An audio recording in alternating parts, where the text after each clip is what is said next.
ಈ ಟೈಮಲ್ಲಿ ನಿಮಗೆ ಒಂದು ಮಾತು ಹೇಳಿದೆ ನಾನು ಮನೆ ಬಿಟ್ಟು ಹೋಗ್ತಿದ್ದೀನಿ. ನಿಮ್ಮ ಮರ್ಯಾದೆ ಉಳಿಸೋದು ನನ್ನ ಕರ್ತವ್ಯ ಅಪ್ಪ. ನನ್ನ ಆತ್ಮಸಾಕ್ಷಿ ಸಮಾಧಾನಕ್ಕೆ ನಾನು ಈಗಲೇ ಅವನ್ನ ಭೇಟಿ ಆಗಬೇಕು. ಅವನಿಂದ ಕ್ಷಮಾಪಣೆ ಸಿಕ್ಕರೆ ಮಾತ್ರ ನಾನು ಸಮಾಧಾನದಿಂದ ಎಂಗೇಜ್ಮೆಂಟ್ ಮಾಡ್ಕೋಬಹುದು.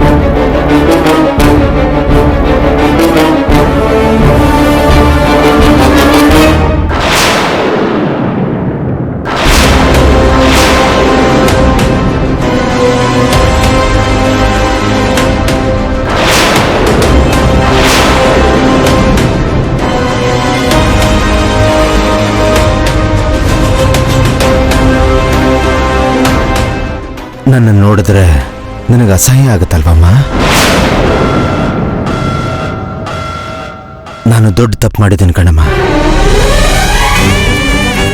ನಾನು ಹೆತ್ತ ಮಗಳು ನನಗೆ ದ್ರೋಹ ಮಾಡಿ ತಪ್ಪು ಮಾಡಿದಾಗ ಎಲ್ಲ ಹುಡುಗಿರು ಹೀಗೆ ಇರ್ತಾರೆ ಅಂತ ಅನ್ಕೊಂಬಿಟ್ಟಿದ್ನಮ್ಮ. ಎಲ್ಲ ಹುಡುಗಿರು ಇದೇ ಥರ ತಪ್ಪು ಮಾಡ್ತಾರೆ ಅಂತ ನಿರ್ಧಾರ ಮಾಡ್ಬಿಟ್ನಮ್ಮ. ಆದರೆ ನಿನ್ನಂಥ ಒಳ್ಳೆ ಗುಣ ಇರೋ ಹುಡುಗಿ ನೋಡಿದ್ಮೇಲೆ ನನ್ನ ಅಭಿಪ್ರಾಯ ತಪ್ಪು ಅಂತ ಗೊತ್ತಾಯ್ತು. ನನ್ನ ಕ್ಷಮಿಸ್ಬಿಡಮ್ಮ. ಮಾವ, ನಿಮ್ಮನ್ನು ನಾನು ಎಲ್ಲ ತಂದೆ ತಾಯಿಗಳು ಅವ್ರ ಮಕ್ಕಳಿಗೆ ಒಳ್ಳೆಯದನ್ನೇ ಕಲಿಸ್ಕೊಡ್ತಾರಮ್ಮ. ಮಕ್ಕಳ ಮೇಲೆ ಏನೇನೋ ಆಸೆ ಇಟ್ಕೊಂಡಿರ್ತಾರೆ. ಆದರೆ ಪ್ರೀತಿ ಹೆಸರಲ್ಲಿ ಸ್ವಂತ ನಿರ್ಧಾರ ಮಾಡಕ್ ಹೋಗಿ ಹೆತ್ತವ್ರನ್ನ ದೂರ ಮಾಡಿ ಹೊರಟೋಗ್ಬಿಡ್ತಾರೆ. ಆದರೆ ನೀನು ಹಾಗಲ್ಲಮ್ಮ ರಾಧಿಕಾ. ನನ್ನ ಭಾವ ಹೇಳಿದ ಮಾತನ್ನ ನೀನು ಕೇಳ್ತೀಯ. ಈಗ ಅವನು ನೋಡಿದ ಹುಡುಗನ್ನೇ ಮದುವೆ ಆಗೋದಕ್ಕೆ ಒಪ್ಕೊಂಡಿದ್ದೀಯ.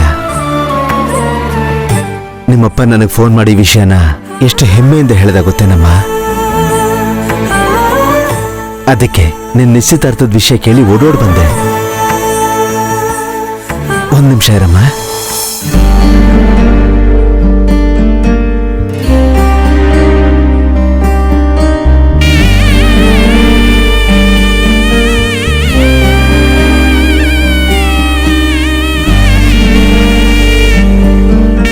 ಈ ಸೀರೆನ ಲಾವಣ್ಯ ಅತ್ತೆ ಮನೆಗೆ ಹೋಗುವಾಗ ಕೊಡೋಣ ಅಂತ ತಗೊಂಡಮ್ಮ. ಈಗ ನನ್ನ ಸಂತೋಷಕ್ಕೋಸ್ಕರ ಇದೇ ಸೀರೆನ ನೀನು ನಿಶ್ಚಿತಾರ್ಥ ಕುಟ್ಕೋಬೇಕು.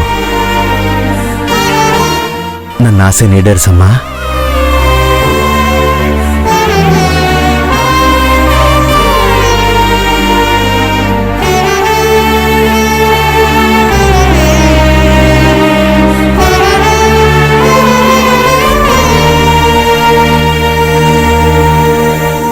ಭಾವ, ಈಗ ಬಂದ್ಯಾ? ಹೌದು ಭಾವ, ಹೇಗಿದ್ಯಾ? ಅದನ್ನ ನಾವು ನಿನ್ನತ್ರ ಕೇಳಬೇಕು. ನಿನ್ ಮಗಳು ಹಾಗೆ ಮಾಡ್ದಾಗಿಂದ ನಿನ್ ಮನ್ಸ್ ಕೆಡ್ಸ್ಕೊಂಡಿದ್ದೆ. ನೀನ್ ಯಾವಾಗ ಮೊದ್ಲಿನ ತರ ಆಗ್ತೀಯೋ ಅಂತ ನಾನು ನಿನ್ ತಂಗಿ ಪ್ರತಿದಿನ ಟೆನ್ಷನ್ ಮಾಡ್ಕೋತಿದ್ವಿ. ನಿನ್ ಮುಖದಲ್ಲಿ ನಗು ನೋಡಿ ನಮ್ಗೆ ಈಗ ಸಮಾಧಾನ ಆಯ್ತು. ನಾನು ಸಂತೋಷವಾಗಿರೋದಕ್ಕೆ ಕಾರಣ ಯಾರು ಗೊತ್ತಾ? ನಿನ್ನ ಮಗಳು ರಾಧಿಕಾನೇ ಭಾವ.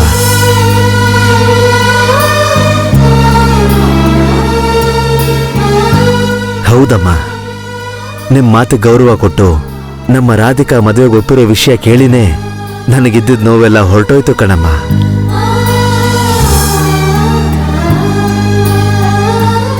ಮತ್ತೆ ಕೇಳ್ತಾ ಇದ್ದೀನಿ, ನನ್ನನ್ನು ಕ್ಷಮಿಸು ಅಂತ ನಿನ್ನ ಮಗಳಿಗೆ ಹೇಳು ಭಾವ. ನಾನು ನಿಮ್ಮನ್ನು ಕ್ಷಮಿಸೋದಂದ್ರೇನ್ ಮಾವ? ಹೆಣ್ಣು ಮಕ್ಕಳ ಬಗ್ಗೆ ನಾನು ಅನ್ಕೊಂಡಿದ್ದೆಲ್ಲ ತಪ್ಪು ಅಂತ ನೀನ್ ತಾನೇ ಮತ್ತೆ ತೋರಿಸ್ಕೊಟ್ಟವಳು.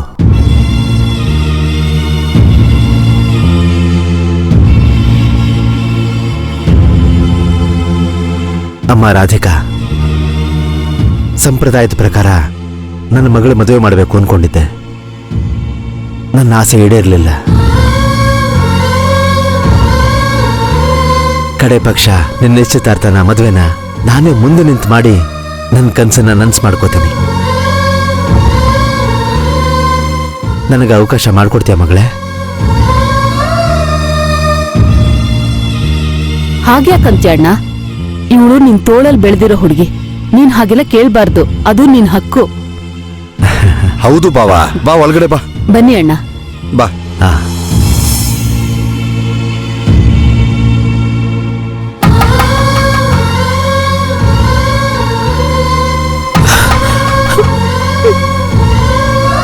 ಅಮ್ಮ ರಾಧಿಕಾ, ಇಲ್ಯಾಕ್ ನಿಂತಿದ್ಯಮ್ಮ? ಒಳಗಡೆ ಬಾ, ಟೈಮ್ ಆಗ್ತಿದೆ.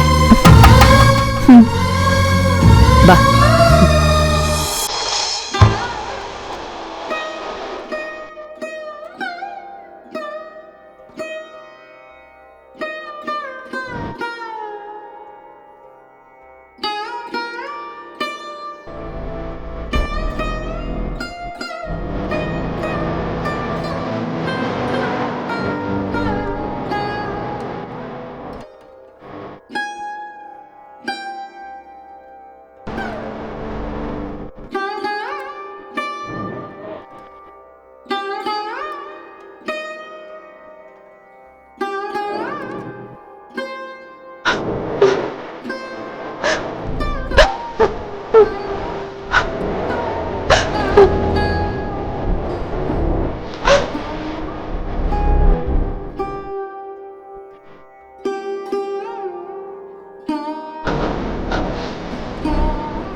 ದೇವ್ರೆ, ನನಗ್ ಯಾಕೆ ಈ ತರ ಅಗ್ನಿ ಪರೀಕ್ಷೆ ಮಾಡ್ತಾ ಇದೀಯಾ?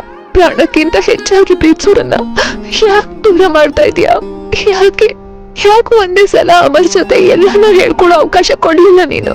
ನಾನು ಯಾಕೆ ಈ ನಿರ್ಧಾರ ತಗೊಂಡೆ ಅಂತ ಅಮರ್ಗೆ ಹೇಳ್ಬೇಕು? ಅವನ ಹತ್ರ ಕ್ಷಮೆ ಕೇಳೋದಕ್ಕೆ ಅವಕಾಶ ಯಾಕೆ ಕೊಡ್ತಿಲ್ಲ?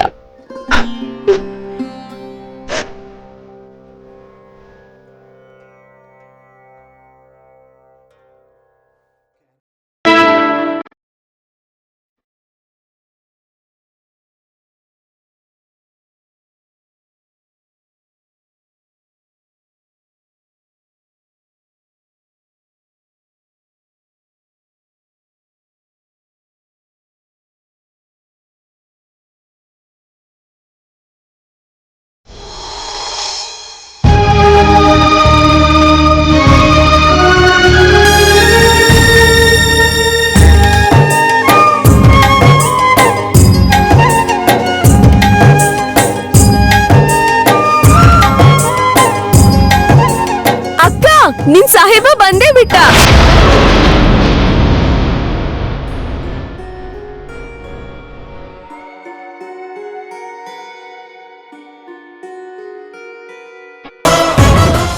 ನಡಿ ಕೈಲಾಶ್.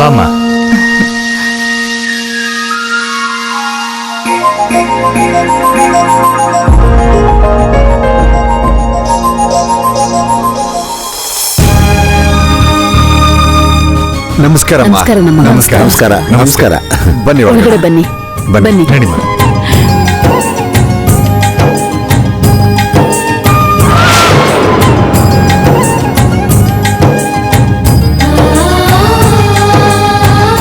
ಕೂತ್ಕೊಳ್ಳಿ. ಕೂತ್ಕೊಳ್ಳಿ ಬಾವಾ, ಕೂತ್ಕೋ.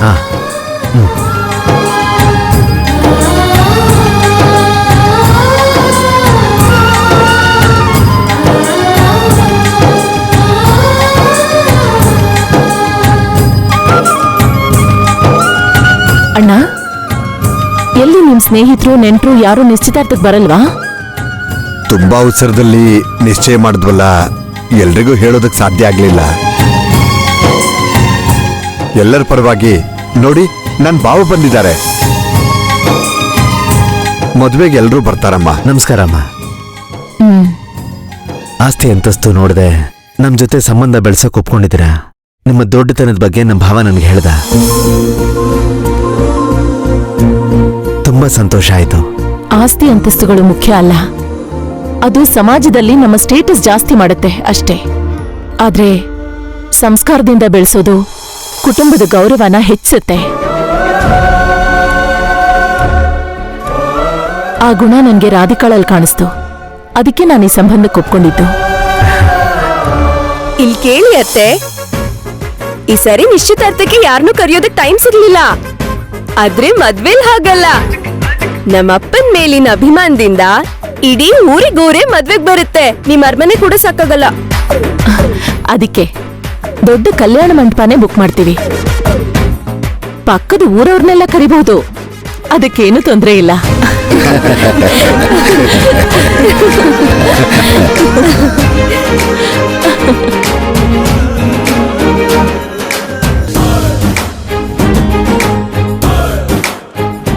ಸಾಹೇಬ್ರೇ, ಯಾರನ್ನೂ ಹುಡುಕ್ತಾ ಇದ್ದ ಹಾಗಿದೆ.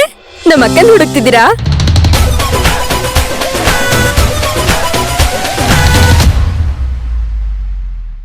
ಬರ್ತಾಳೆ, ಸ್ವಲ್ಪ ವೇಟ್ ಮಾಡಿ.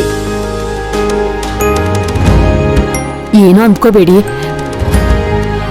ನಮ್ ಪ್ರಿಯಾಂಕಾ ಸ್ವಲ್ಪ ತುಂಡು ಹುಡುಗಿ. ಹೆಣ್ಮಕ್ಳಿಗೆ ವಿನಯ ಎಷ್ಟು ಮುಖ್ಯನೋ ಸಣ್ಣ ಪುಟ್ಟ ತುಂಟಾಟ ಕೂಡ ಅಷ್ಟೇ ಮುಖ್ಯ.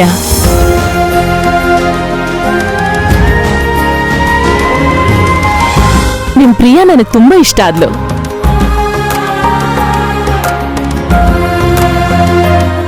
ನಂಗೂ ನೀವಿಷ್ಟ ಆತೆ.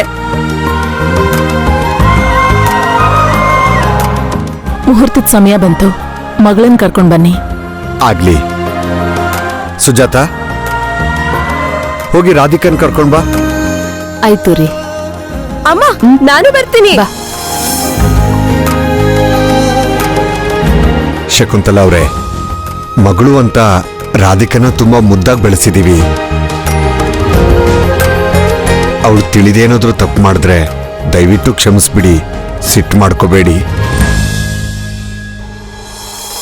ನಾನು ಅವಳನ್ನ ಸೊಸೆಯಾಗಿ ನೋಡಿದ್ರೆ ಅಂತ ತಪ್ಪು ನಡಿಬಹುದೇನೋ, ಆದ್ರೆ ನಾನು ಅವಳನ್ನ ಮಗಳು ಅಂತ ಭಾವಿಸಿರೋದ್ರಿಂದ ನಿಮ್ಗೆ ಆ ಸಮಸ್ಯೆನೇ ಬರಲ್ಲ. ನೀವೇನು ಚಿಂತೆ ಮಾಡ್ಬೇಡಿ. ತುಂಬಾ ಸಂತೋಷ ಆಯ್ತಮ್ಮ.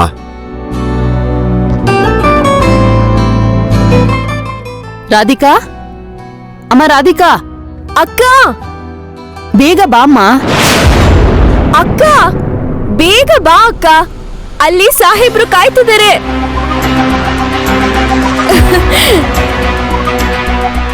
ಅಕ್ಕ, ಬಾ ಅಕ್ಕ. ರಾಧಿಕಾ,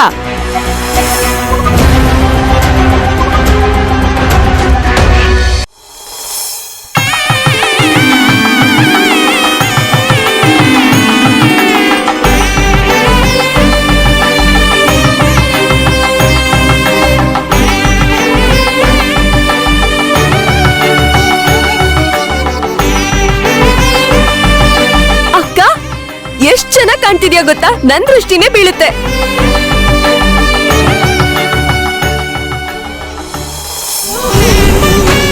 ಮಹಾಲಕ್ಷ್ಮಿ ತರ ಲಕ್ಷಣವಾಗಿದ್ಯಮ್ಮ.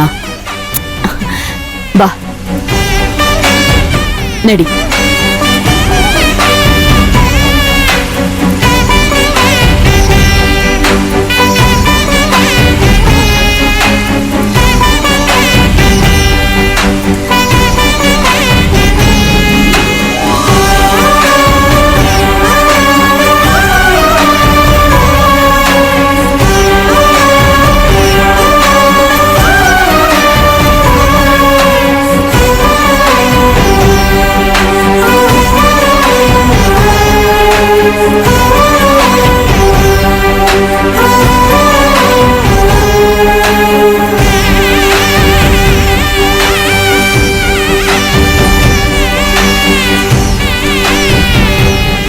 ಮಹಾಲಕ್ಷ್ಮಿ ಹಾಗೆ ಲಕ್ಷಣವಾಗಿ ಕಾಣ್ತಿದ್ಯಮ್ಮ ರಾಧಿಕಾ.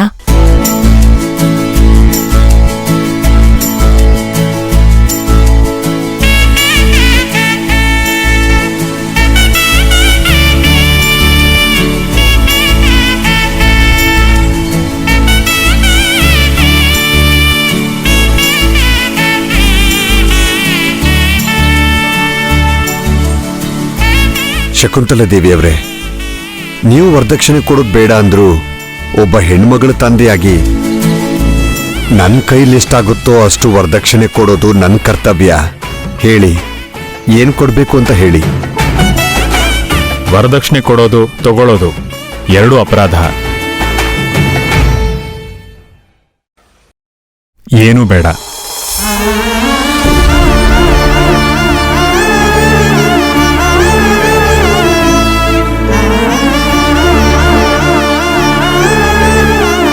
ಕೃಷ್ಣಮೂರ್ತಿಯವರೇ, ನಿಮ್ಗೇನಾದ್ರೂ ಕೊಡ್ಬೇಕು ಅನ್ಸಿದ್ರೆ ಅದನ್ನ ನಿಮ್ ಮಗಳಿಗೆ ಕೊಡಿ. ನಮ್ಮ ಕುಟುಂಬದ ಗೌರವನ ಹೆಚ್ಚು ಮಾಡೋ ಈ ಬಂಗಾರದಂತ ಮಗಳೇ ನಮಗ್ ಸಾಕು.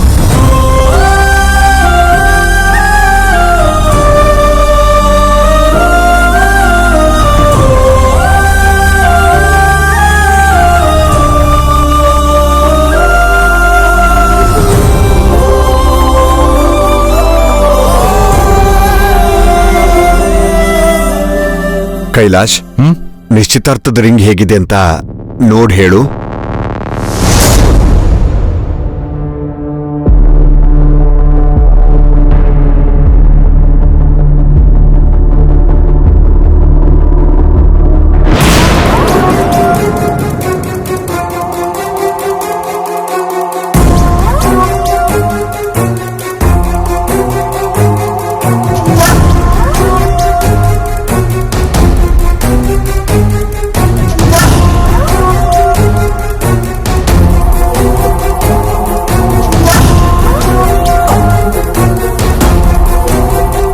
ತುಂಬಾ ಚೆನ್ನಾಗಿದೆ. ನಿಮ್ ಸೆಲೆಕ್ಷನ್ ಸೂಪರ್ ಮಾವ.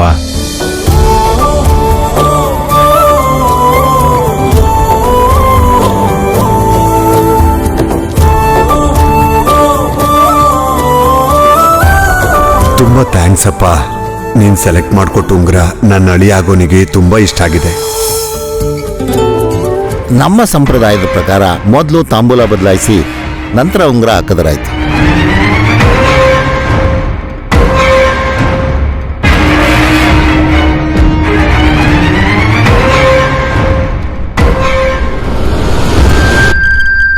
ಈಗ ತಾಂಬೂಲ ಬದಲಾಯಿಸ್ಕೊಂಡ್ರೆ ಅಮರ್ನ ಬಿಟ್ಟು ನಾನು ಇನ್ಯಾರ್ದು ಸ್ವತ್ತಾಗ್ಬೇಕಾಗತ್ತೆ.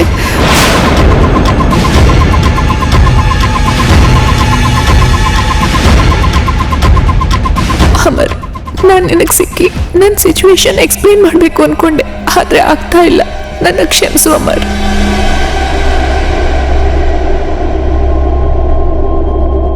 ನಾನು ಯಾಕೆ ಈ ಮದ್ವೆಗೆ ಒಪ್ಕೊಂಡೆ ಅನ್ನೋದನ್ನ ಅರ್ಥ ಮಾಡ್ಕೊ ಅಮರ್. ನನ್ನ ನೆನಪುಗಳನ್ನ ಹೃದಯದಿಂದ ಅಳ್ಸಾಕಿ ಯಾವಾಗ್ಲೂ ಚೆನ್ನಾಗಿರು ಅಮರ್.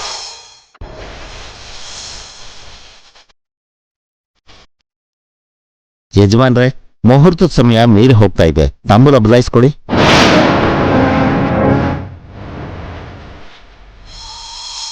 ಶುಭ್ರೈರಬರೈರದಬ್ಬೈ ರೂಪರಿ ವಿರಿಚಿತೈ ಮುಕ್ತಂ ಪೀಯೂಷವರ್ಷೈ ಆನಂದೇನ ಪುಣ್ಯಾದರಿ ನಲೀನಾ ಗದಾ ಸಂಗಪಾಣಿಲ್ ಮುಕುಂದಃ.